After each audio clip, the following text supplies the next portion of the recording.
News நேயர்களுக்கு வணக்கம். தீருமா கூட்டணி குழப்பம்? ஆமாங்க, 2026 தேர்தலுக்கு இன்னும் 8 மாதம் தான் இருக்கு.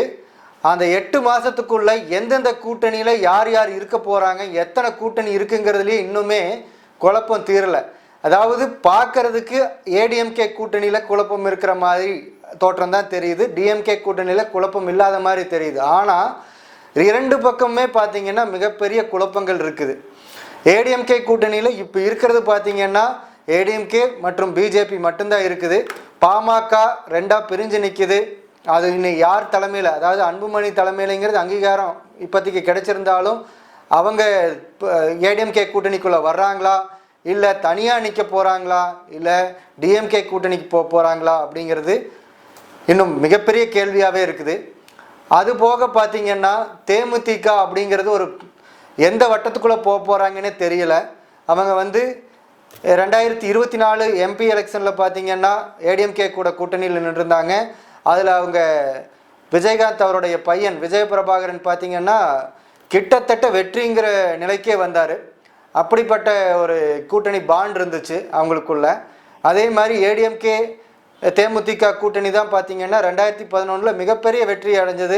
அதில் தேமுதிகவுக்கு எதிர்க்கட்சி அப்படிங்கிற ஒரு அந்தஸ்து கிடைச்சது. மறைந்த திரு விஜயகாந்த் அவர்கள் எதிர்க்கட்சி தலைவராகவும் இருந்தார். அப்படிப்பட்ட ஒரு கூட்டணியாக இருந்துச்சு. அதுக்கப்புறம் பின்னாடி பிரிஞ்சது. மீண்டும் அவங்க 24 நின்னாங்க. அதுக்கப்புறம் ராஜ்யசபா சீட்டு பிரச்சனைனால இப்போ தனியாக நிற்கிறாங்க. அவங்க திமுகவுக்கு போகிறாங்களா, இல்லை தாவேக்கா விஜயோட தாவேக்காவுக்கு போகிறாங்களா அப்படிங்கிறது மிகப்பெரிய கேள்வியாக இருக்குது. அது போக தினகரன், அம்மா மக்கள் முன்னேற்ற கழகம் தினகரன் அவர் இபிஎஸ் வேணாம் அப்படின்னு சொல்லிட்டு வெளியே வந்துட்டார். அதே மாதிரி அதிமுக உரிமை மீட்பு குழு, அது முன்னாள் முதல்வர் பன்னீர்செல்வம் அவரும் பார்த்திங்கன்னா அந்த கூட்டணியிலேருந்து வெளியே வந்துட்டார். இவங்க 2 பேருமே வெளியே நிற்கிறாங்க. இவங்க மறுபடியும் உள்ளே போகிறதுக்கு இபிஎஸ் அப்படிங்கிற ஒரு அவர் இருக்கக்கூடாது முதலமைச்சர் வேட்பாளராக அப்படின்னு சொல்லி ஒரு நிபந்தனையோடு உட்கார்ந்துட்டு இருக்காங்க. இதுக்கு தேசிய ஜனநாயக கூட்டணியில் சம்மதிப்பாங்களா, இல்லை இவங்க இபிஎஸ் முதல்வராக இருந்தாலும் இல்லை இபிஎஸ் இவர் முதல்வராக இருந்தாலும் திமுகவை வீழ்த்தணும் அப்படிங்கிற ஒரே குறிக்கோளுக்காக இவங்க 2 பேர் சேருவாங்களா அப்படிங்கிறதும் மிகப்பெரிய கேள்வியாக இருக்குது. இது போக நாம் தமிழர் கட்சி, அவங்க பார்த்தீங்கன்னா இது வரைக்கும் நடந்த தேர்தல்களில் அந்த நாம் தமிழர் கட்சி அதாவது தேர்தலுக்கு போட்டியிடாததுக்கு முன்னாடி அதிமுக அவங்களுக்கு ஆதரவு கொடுத்துருக்குறாங்க. அவங்க தேர்தல் அரசியலுக்கு உள்ளே வராதுக்கு முன்னாடி சீமான் அதிமுகவுக்காக ஓட்டு கேட்டிருக்கிறாரு. அதுக்கப்புறம் அவங்க எப்போ தேர்தல் அரசியலுக்கு வந்தாங்களோ அதன் பின்னாடி பார்த்தீங்கன்னா அவங்க இன்னைக்கு வரைக்கும் தனிச்சு தான் தேர்தலை களம் கண்டுட்டுருக்குறாங்க. அதில் அவங்க வெற்றியும் கண்டுட்டுருக்குறாங்க. அதாவது முழுமையாக ஒருத்தர் வெற்றி வரலினாலும் அவங்களோட வாக்கு சதவீதத்தை மிகப்பெரிய அளவுக்கு உயர்த்திட்டாங்க. இன்றைக்கி பார்த்தீங்கன்னா முன்னாடி தேமுதிகவை விஜயகாந்த் அவர்கள் ஆரம்பிக்கும் பொழுது எந்த அளவுக்கு எழுச்சியோடு இருந்ததோ அந்த வாக்கு சதவீதத்தை இப்போ இவங்க நெருங்கிட்டாங்க. மிகப்பெரிய கட்சியாகவே மாறிட்டாங்க. கிட்டத்தட்ட 10% வாக்குகளை நாம் தமிழர் கட்சி வச்சிருக்கு. அவங்க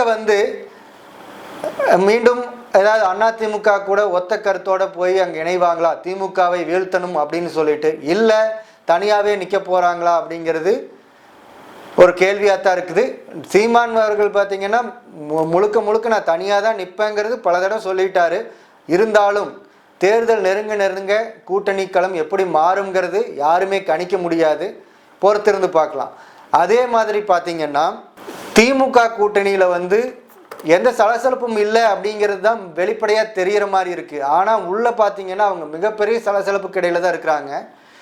சென்ற முறை திமுகவோட கூட்டணியில் பார்த்தீங்கன்னா மதிமுக, கொங்கு நாடு மக்கள் தேசிய கட்சி, இந்த மனிதநேய மக்கள் கட்சி, இந்த மாதிரி இருக்கிற கட்சிகள்லாம் பார்த்தீங்கன்னா அவங்களுடைய சின்னத்திலேயே, அதாவது தமிழக வாழ்வுரிமை கட்சி இதெல்லாம் அவங்களுடைய திமுகவுடைய சின்னத்திலேயே போட்டிட்டாங்க. அதாவது உதயசூரியன் சின்னத்திலேயே போட்டிட்டாங்க. அதனால அவங்களுடைய வேட்பாளர்களும் அவங்க வெற்றி பெற்ற எம்எல்ஏக்களும் பார்த்தீங்கன்னா திமுகவுடைய எம்எல்ஏக்களாகவே கருதப்பட்டாங்க. இதன் மூலியமாக கிட்டத்தட்ட கொங்கு நாடு மக்கள் தேசிய கட்சி உட்பட கட்சிகளுக்கெல்லாம் அங்கீகாரமே ரத்தாகி போச்சு. இப்போ அந்த கட்சிகளுக்கு கட்சிங்கிற அங்கீகாரமே இல்லை. அவங்களாம் திமுகவோட இணைஞ்ச மாதிரி தான் அது கணக்கே வந்துடுது. இப்போ அவங்கெல்லாம் வந்து தங்களோட அங்கீகாரத்தை மறுபடியும் வந்து இழந்ததை மீட்டெடுக்க தனி சின்னத்தில் நிற்க போகிறாங்களா, இல்லை திமுக கொடுக்குற சீட்டை வாங்கிட்டு மறுபடியும் அவங்க சின்னத்திலே நிற்க போகிறாங்களா அப்படிங்கிறதும் மிகப்பெரிய கேள்வியாக இருக்குது. அது போக போன தடவை டிவி ரிமோட்டெல்லாம் உடைச்ச மக்கள் நீதி மையம் கமல்ஹாசன் அவர்கள், அவர் பார்த்தீங்கன்னா கோவை தெற்கில் மிக சொற்ப வாக்களில் தான் எம்எல்ஏ தேர்ந்தெடுக்கப்படாமல் போனார். அவர் பாஜக வேட்பாளர் திருமதி வானதி சீனிவாசன் அவர்களிடம் தோல்வியை தழுவினார்.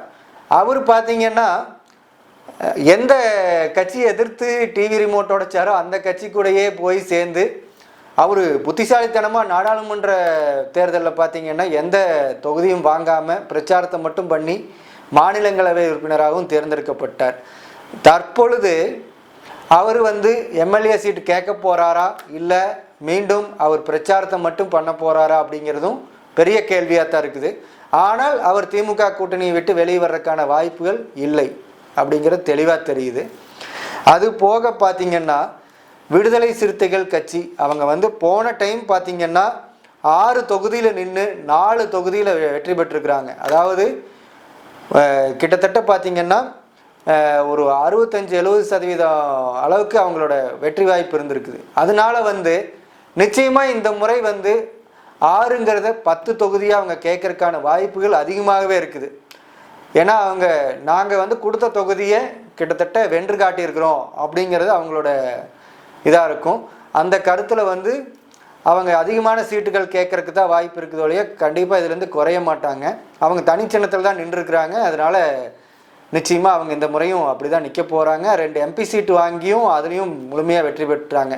ஸோ திருமாவளவன் என்ன நினைப்பார் அப்படின்னா, தாம் வளர்ந்து வரும் கட்சி அடுத்த ஒரு பெரிய கட்சியாக வரணும் அப்படிங்கிறதுக்காக குறைஞ்சபட்சம் 2 இலக்கத்தில் தான் தொகுதி வாங்குவார் அப்படிங்கிறது அவங்க கேட்பாங்க அப்படிங்கிறது தெளிவாக இருக்கிறாங்க. அதே மாதிரி காங்கிரஸ் ஒரு காலத்தில் வந்து தமிழ்நாட்டை ஆண்ட கட்சி, பின்னாடி பார்த்தீங்கன்னா அது அப்படியே சுருங்கி இப்போது ரொம்பவுமே சுருங்கி போச்சு. அது காங்கிரஸ் தனியாக இருக்கா இல்லை திமுகவோட அங்கமாக இருக்கா அப்படிங்கிறதே தெரியாத அளவுக்கு சேர்ந்துட்டாங்க. திடீர்னு மறுபடியும் அவங்களுக்குள்ள எழுகிற எப்பவுமே சோர்ந்து போன தொண்டர்களை எழுப்புறதுக்காக அவங்க அப்பப்போ காமராஜர் ஆட்சி அமைக்கிறேன் அப்படின்னு சொல்லுவாங்க. அது மாதிரி இப்போது 117 சீட்டு கேட்போம், 118 சீட்டில் நிற்போம் அப்படின்னு சொல்லிட்டு, அது பாதிக்கு பகுதியில் நிற்போம் அப்படின்னு சொல்லிட்டு அவங்க மேலிட பார்வையாளர்லேருந்து முன்னாள் தலைவர் அழகிரி வரைக்கும் பேசிகிட்டு இருக்கிறாங்க. ஆனால் அவங்க 2011 நின்ன மாதிரி, அதாவது அறிவாலயத்தில் வந்து கலைஞர் டிவியில் ரைடு விட்டுட்டு அறிவாலயத்தில் மேலே உட்காந்து கூட்டணி பேசினாங்க. அப்போ 63 சீட்டு வாங்கினாங்க. அந்த மாதிரி ஏதாவது மேஜிக் பண்ண போகிறாங்களா, இல்லை அவங்க கொடுக்குற சீட்டுகளை வாங்கிட்டு சென்ற முறை 25 கொடுத்தாங்க, 18 வெற்றி பெற்றாங்க. இந்த முறை கண்டிப்பாக வந்து அவங்க 20க்குள்ளே தான் திமுக கொடுக்கும் அப்படிங்கிறது எதிர்பார்க்கப்படுது.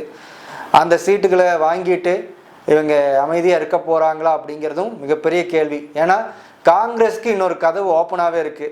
என்ன அப்படின்னு பார்த்தீங்கன்னா, தமிழக வெற்றி கழகம் அப்படின்னு சொல்லிட்டு விஜய் அவரோட கட்சி வந்து இவங்களுக்கு கதவை திறந்தே வச்சுருக்கிறாங்க. காங்கிரஸ் வந்தால் நிச்சயமாக கூட்டணியில் சேர்த்துக்குவாங்க. ஏன் அப்படின்னு கேட்டிங்கன்னா, அவங்க சொல்கிறது வந்து திமுகவும் பிஜேபியும் தான் அவங்களுக்கு எதிரியாக சொல்கிறாங்க. அதனால் வந்து காங்கிரஸ் அவங்க எந்த இடத்துலையும் எதிரியாவோ பார்க்கல, எதுவும் கொள்கை ரீதியாவோ எதுலேயும் எதிரியாக பார்க்கல. அதனால் காங்கிரஸுக்கு தமிழக வெற்றி கழகம்ங்கிறது ஒரு மிகப்பெரிய சாய்ஸாக தான் இருக்குது.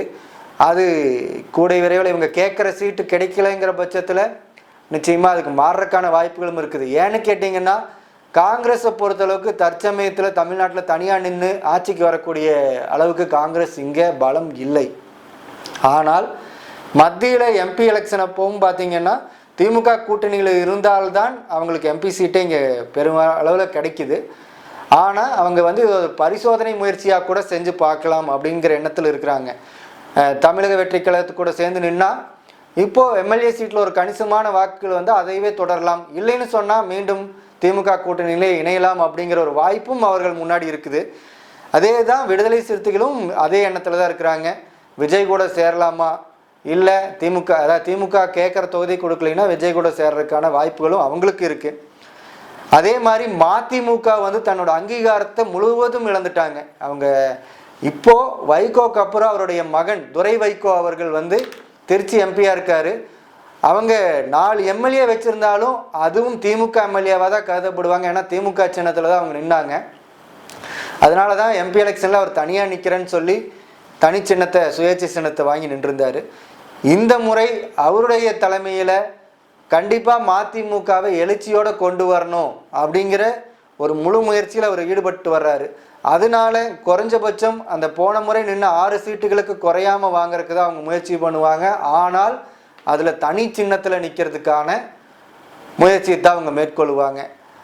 அவங்களுக்கு இதை விட்டால் வேறு வாய்ப்புகள் இருக்கிற மாதிரி எனக்கு தெரியல. ஏன்னா அவங்க அதிமுக கூட கூட்டணிக்கு போகிறதுக்கு வாய்ப்புகள் ரொம்ப கம்மி. ஆனால் மீண்டும் மக்கள் நல கூட்டணி மாதிரி இவர் விஜயகாந்த் அவரை ஆதரிச்சாங்க இல்லைங்களா, அந்த மாதிரி விஜய் ஆதரித்து போனாலும் வாய்ப்புகள் சொல்வதற்கு இல்லை. அதே போல் சிபிஐ சிபிஎம் அவங்க 2 பேரும் பார்த்தீங்கன்னாலும் எந்த பக்கம் அதிக சீட்டு கிடைக்குதோ அங்கே போகிறதுக்கான வாய்ப்புகள் தான் இருக்குது. அவங்களுக்கு திமுகவோட பெரிதாக உடன்பாடும் இல்லை, சண்டையும் இல்லை அப்படிங்கிற மாதிரி போயிட்டுருக்குறாங்க. ஏன்னா அவங்களோட மாநில செயலாளர்கள் இப்போ புதுசாக மாறி இருக்கிறாங்க.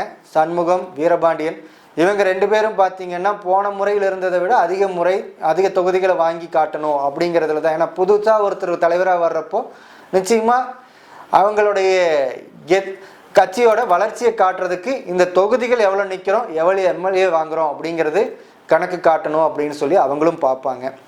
ஸோ இந்த மாதிரி விஷயங்கள் எல்லாம் பண்ணிட்டு வர்றாங்க. இதில் தமிழக வாழ்வுரிமை கட்சி சென்ற முறை ஒரு சீட்டு தான் வாங்கினாங்க. வேல்முருகன் அவருக்காக அவரே நின்று ஜெயிச்சிருந்தார். இந்த முறை அந்த சீட்டு கிடைக்குதா இல்லை மனசில் மட்டும் இடம் கொடுக்குறாங்களா அப்படிங்கிறதும் பெரிய கேள்வியாக தான் இருக்குது. ஏன்னா இப்போது இந்த 5 முனை போட்டியா 4 முனை போட்டியா இல்லை இது 3 முனை போட்டியாக கூட மாறலாம். ஒருவேளை நாம் தமிழர் கட்சியோ அவங்க அதிமுக கூட்டணிக்கு போகிறதுக்கான வாய்ப்புகளும் இருக்குது. அது இருந்தால் 3 முனை போட்டியாக கூட மாறலாம். இல்லைன்னா நிச்சயமாக 4 முனை போட்டி அப்படிங்கிற பட்சத்தில் பார்த்தீங்கன்னா அதில் முதல் 2 இடத்துக்கு பார்த்தீங்கன்னா டிஎம்கே கூட்டணியும் ஏடிஎம்கே கூட்டணியும் பெரிய போட்டியாக இருக்கும். ஆனால் அடுத்த இடத்துல நாம் தமிழர் வரப்போகுதா, தமிழக வெற்றி கழகம் வரப்போகுதா அப்படிங்கிறது தான் பெரிய கேள்வியாக இருக்கும். ஏன்னா விஜய் எனக்கு எதிரி ஸ்டாலின், முதலமைச்சர் ஸ்டாலின் தான் அப்படின்னு சொல்லிட்டு இருக்காரு. ஆனால் யதார்த்தம் என்ன அப்படின்னு பார்த்தீங்கன்னா அவர் தன்னுடைய வாக்கு சதவீதத்தை தான் நிரூபிக்க முடியும். அவர் ஒரு 10% வாக்காவது வாங்க வேண்டும் என்று தான் முயற்சி செய்கிறார். அது பார்த்தீங்கன்னா நாம் தமிழர் கட்சி ஏற்கனவே 8 முதல் 10% வந்துவிட்டது. அதுக்கும் தாவேகாவுக்கும் தான் மிக நெருங்கிய போட்டியாக இருக்கும். அதில் யார் 3வது இடத்தை கைப்பற்றப் போகிறார்கள் என்று நிச்சயமாக பொறுத்திருந்து பார்க்கலாம். இந்த சூழ்நிலையில் இந்த கூட்டணி குழப்பங்கள் அனைத்தும் இன்னும் 2 மாத காலங்களுக்குள்ளாக நமக்கு இதுக்கான விடையெல்லாம் தெரிஞ்சிடும். அதுக்கப்புறம் பார்த்தீங்கன்னா பிப்ரவரி கடைசிங்கிறப்போ எல்லாத்துக்கும் கிட்டத்தட்ட எவ்வளோ சீட்டு கொடுக்குறாங்கங்கிறது முடிவாயிரும். நிச்சயமாக எந்த கூட்டணிக்குள்ள போய் இணைஞ்சாலும் எல்லாருமே அவங்கவுங்களோட கட்சியோட அங்கீகாரம் நாம் எவ்வளோ சீட்டு வாங்குறோங்கிறதுக்கான போராட்டத்தில் தான் இந்த எலெக்ஷன் தேர்தல் இருக்க போகுது. 2026 தேர்தல் ஒவ்வொருத்தருக்கும் வாழ்வா சாவாங்கிற நிலைமையில தான் இருக்குது. அதிமுகவில் ஜெயிச்சாதான் திரு எடப்பாடி பழனிசாமி அவர்கள் பொதுச் செயலாளராக தொடர முடியும். அவர் பல எதிர்ப்புகளை தாண்டி தன் கட்சியை கட்டுப்பாட்டுக்குள்ள வச்சிருக்கிறார். அதே மாதிரி முதல்வர் மு.க. ஸ்டாலின் அவர்களுக்கு பார்த்தீங்கன்னா திமுக இதுவரைக்கும் தொடர்ந்து 2வது தேர்தலில் ஜெயிச்சதில்லை அப்படிங்கிற வரலாற்றை மாற்றி எழுத வேண்டிய கட்டாயத்தில் இருக்கிறாரு. மற்ற கட்சிகளுக்கெல்லாம் பார்த்தீங்கன்னா ஏற்கனவே 2021 வாங்கின சீட்டுகளை விட அதிகமான எம்எல்ஏக்களை உள்ளே கொண்டு வரணும் அப்படிங்கிற ஒரு அழுத்தமும் இருக்குது. பிஜேபிக்கு பார்த்தீங்கன்னா 4 சீட் இருக்குது. கண்டிப்பாக அது கூடுதலாக 10க்கு மேலே சீட்டுகள் வெற்றி பெற்று உள்ளே போகணும். அதாவது சென்ற முறை 20 சீட்டு வாங்கி நின்னாங்க. இந்த முறை குறைஞ்சபட்சம் 40 தொகுதிகள் கேட்டு பெற்று அதிலிருந்து ஒரு 10 தொகுதிகளாவது வெற்றி பெற்று போக வேண்டும் என்று தான் அவர்களும் எண்ணிக்கொண்டிருக்கிறார்கள். இது மாதிரி ஒவ்வொரு கட்சியும் தன்னோட கட்சியோட வளர்ச்சியை காட்டுறதுக்காக இந்த தேர்தல் மிகப்பெரிய சவாலாக அமைஞ்சிருக்கு. பொறுத்திருந்து பார்க்கலாம் எந்த கூட்டணியில் யார் இருக்க போகிறார்கள், யார் வெற்றியடப் போகிறார்கள் என்று. பார்த்த லீ நியூஸ் நேயர்களுக்கு அனைவருக்கும் நன்றி.